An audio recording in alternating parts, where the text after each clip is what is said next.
There we go. Yeah, just press space. And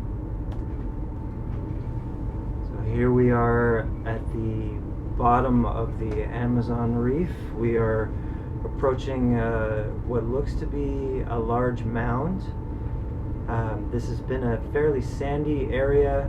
It's been very mixed. I think one of the defining characteristics of the Amazon reef so far is that it's not just one type of habitat, but many. We've seen some sandy areas, algae, large coral beds, a lot of sponges in some areas, and even really tall walls with yellow sponges.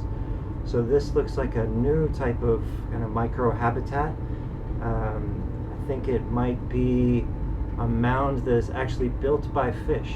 They collect these rhodoliths, which are sort of stony structures built of calcareous algae, and they assemble these mounds to create habitat which will attract other fish, small invertebrates like arrow crabs, peppermint shrimp, and brittle stars.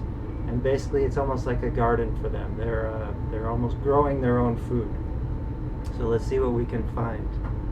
I can see what looks like parrotfish, some pygmy angelfish, maybe I think it might be a triggerfish, damselfish. You see some of these are territorial. They'll find a spot on this mound and they will protect it. They'll make it their own.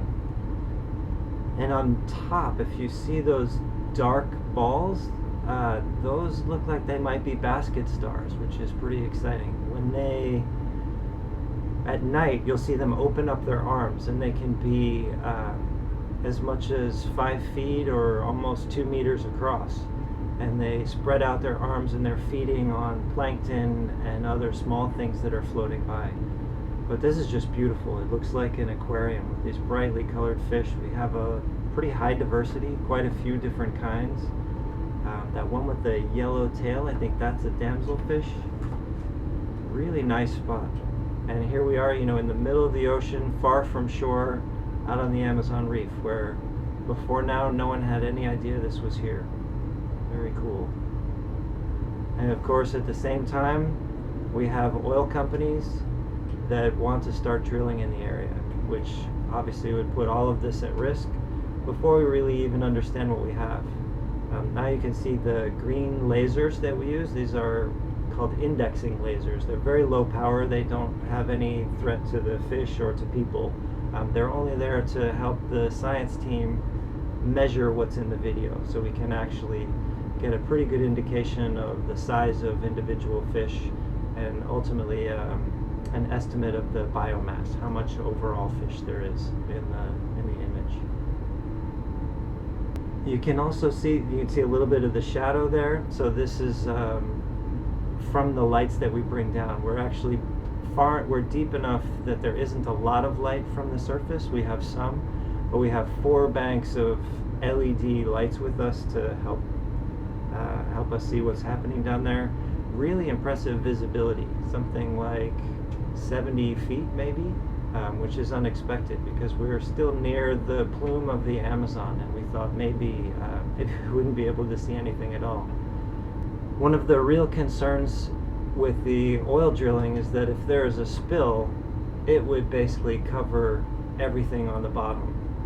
In areas of the Gulf of Mexico after the Deepwater Horizon spill, it basically turned it into a parking lot where oil just completely covered over the bottom, killing everything on the seafloor. And even today, if you go back to some of those spots, it will really look almost exactly like a parking lot, just black asphalt, no life at all.